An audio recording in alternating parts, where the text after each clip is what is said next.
Well, my friends, it's the AI apocalypse, and if you're not worried about this, you ain't paying attention. There's been a controversy in anime, of which I am a big fan. Yes, my friends, I am a geek. I must correct everybody because nerd, not a nerd. I talk about Dragon Ball or Magic the Gathering or, what else do we got? Death Note, always a classic, and Full Metal Alchemist. I know they're a little bit old. Mob Psycho 100 was pretty good. And people say, nerd, no, geek. Geeks are big fans. Nerds are book smart. So you can't call me book smart if I'm talking about fandom. Anyway, I'll stop wasting your time. Dragon Ball, which is the most famous anime of all time, one of the biggest shows. Basically, Goku, for those that don't know, is Japanese Superman. He's their version of Superman. Superman to us is iconic. He's been around for a very, very long time, for generations. Goku is much the same way. Dragon Ball's most famous voice is getting an English AI transformation, an official partnership. Now, this story stems back to January. What was happening was these companies that do dubbing for the English versions of shows were making them woke. That's right. Yeah, Japan's not so keen on that stuff, a little bit kind of, but people were noticing that you'd watch an English language version and they'd be saying kind of weird things where you're like, did the Japanese people really write that? Because I don't think so. And that's it. This Fox News article from January 16th, 2024, AI replaces woke TV translators who inserted liberal language into Japanese art, sparking online debate. That's right. First, let me show you the story, which just broke about a week ago.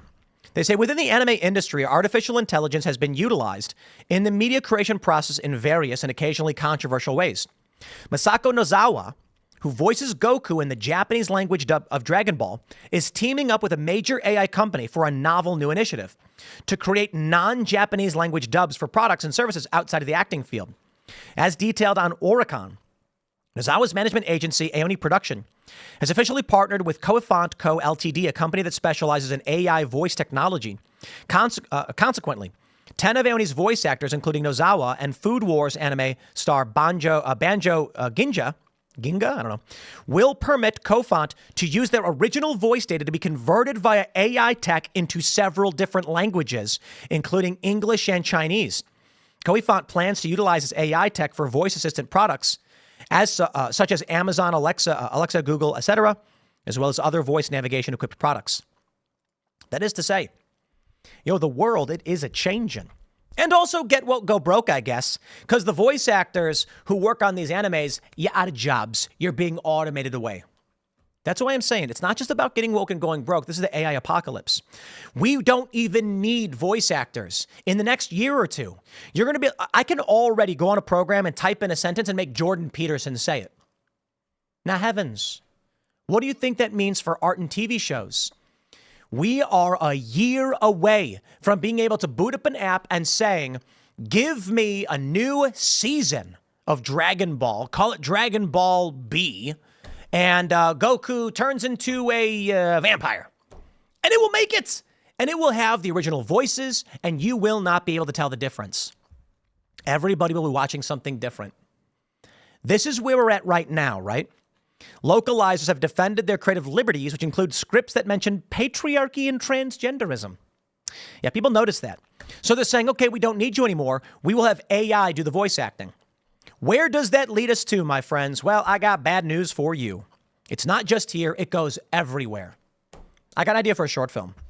And it's funny because I'm talking to my team like, hey, let's make a short film. I got a really good idea. Maybe you guys make it. I'll give you the idea. I just want to see it. Here's the idea. It's a guy walking down the street. He's got a nice white button-up shirt and some khakis.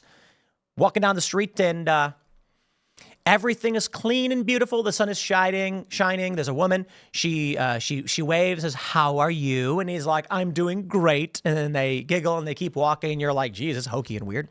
He walks by a jewelry store, and there's a man putting a diamond gold necklace right out on the front of the jewelry store. And then he walks inside, leaving all of this gold jewelry. And the man takes a look at it with his hands in his pockets, picks one up, looks at it, and says, "Not for me, not today," and keeps walking. And you're thinking, heavens me, how could you do that? Where's the crime? Here's the idea for the short film. There's no crime anymore. Everybody who walks around, they're all Christian conservatives of varying denominations, but mostly Christian conservative. And all the liberals and everybody else are in the matrix. The idea being that at some point, an initiative was proposed for universal basic income only to those who agree to plug into the matrix, meaning not the matrix, but the Neuralink.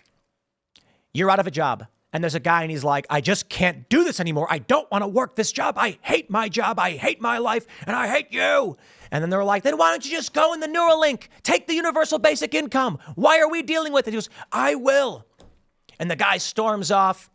He says, I don't want to be doing this anymore. I quit my job. And he walks into a Neuralink facility and he says, I want to be a Viking. I want to be on a ship in great battles and leading people. And, I just don't want to live this life anymore. And they're like, sir, if you enter the Neuralink, that's the life you will experience. We will feed you and pay for you, feeding tubes and IVs. You will go in the pod. You will want for nothing. And the good people outside who live their lives are paying 20% of their income in taxes to maintain all of this. You'll be a king. Why live here and suffer? And the guy says, plug me in, baby. You then get a couple and they're in their 20s.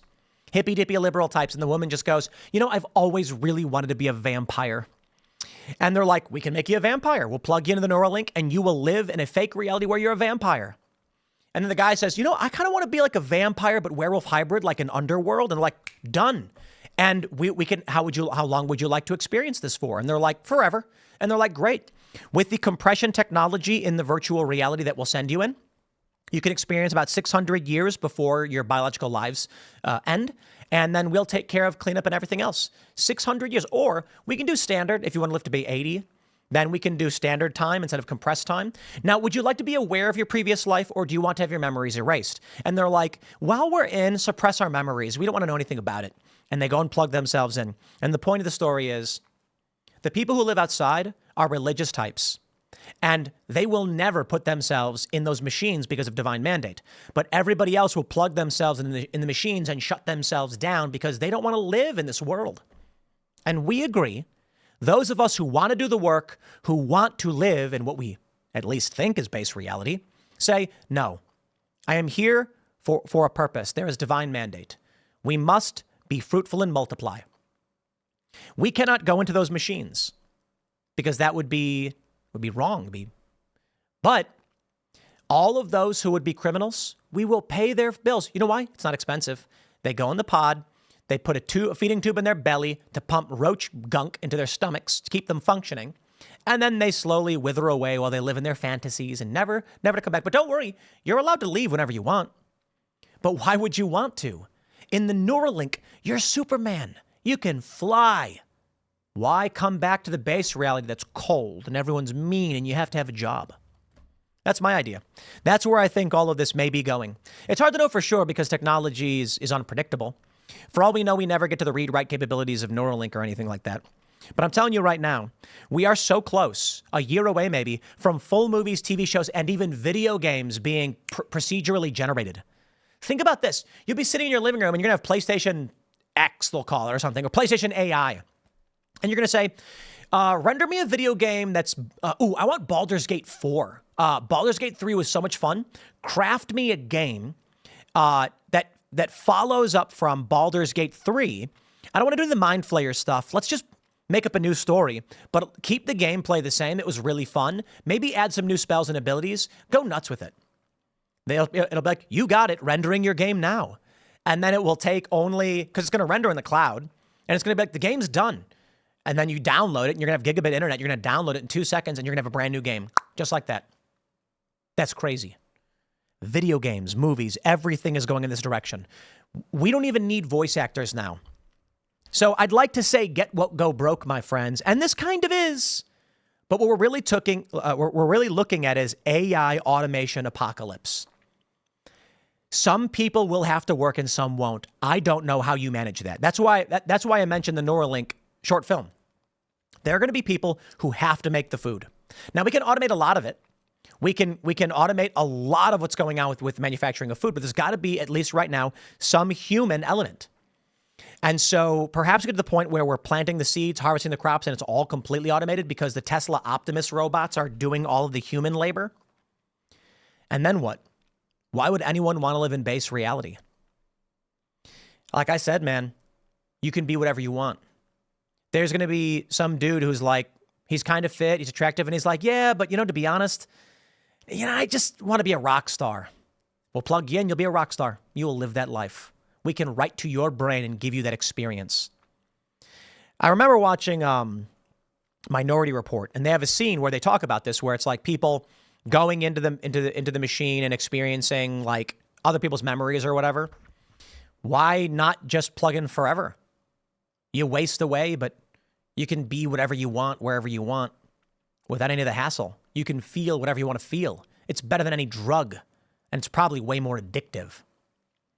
That's where I think we're all going. I don't know, kind of off topic a little bit, but I see this as a path in that direction.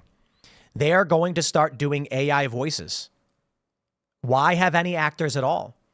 Why have any animation at all? A year, I tell you. They are going to sit in a room and they're going to say, AI, write us a new episode. It's going to write up the script. They're going to scroll through it and say, okay, let's change this, rewrite it. Then they're going to say, this looks good, render it. Then they're going to review it and they're going to say, that animation, redo that one. That's a little weird. Then it's going to be done. And that's where we're at. Andrew Tate said, if you're not using AI, you're behind the curve. And I think he's completely right. So much is being developed at hyper speed. There are programs right now, YouTube Shorts. How do you transcribe? Dude, I remember making YouTube videos back in the day, and you have to type out the text if you want to transcribe what's being said and see on the screen the text. Then they made voice to text programs. Now they have AI that can just watch the video and write all the text for you. They had it for a while. It'll render the video. You upload your video, your podcast, it renders the shorts for you. Yeah. Maybe we become a paradise. I doubt it. I feel like humans need work. Humans have to work. But there are too many people who are like, I don't want to work. Work is a component. Struggle is a component. Without struggle, we will fail. We become jelly beans. We become obese. Look at what's going on. So I wonder, my friends, what this will turn humans into. Is it going to be like Wall-E, where we're just big fat people in a spaceship? See, they could not predict the AI future even 7 years ago, 8 years ago. I mean, it was like 10 years ago? Nobody sees this coming. And right now, I may be warning of these things, but who knows what's going to happen? We can't predict what technology is going to do to us.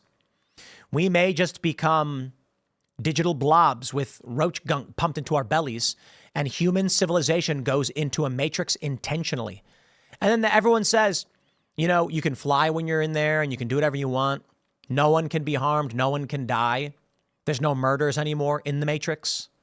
Even if it's not a personalized matrix and you go into this big neural network where everyone's hanging out together and they're all aware, working on things, some people are in base reality and they want to be.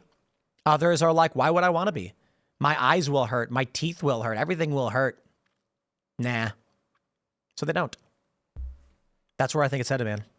I'm going to wrap it up there. We got more segments coming up for you, so stick around. Follow me on X and Instagram at Timcast. Become a member at timcast.com, and we'll see you all in the next segment.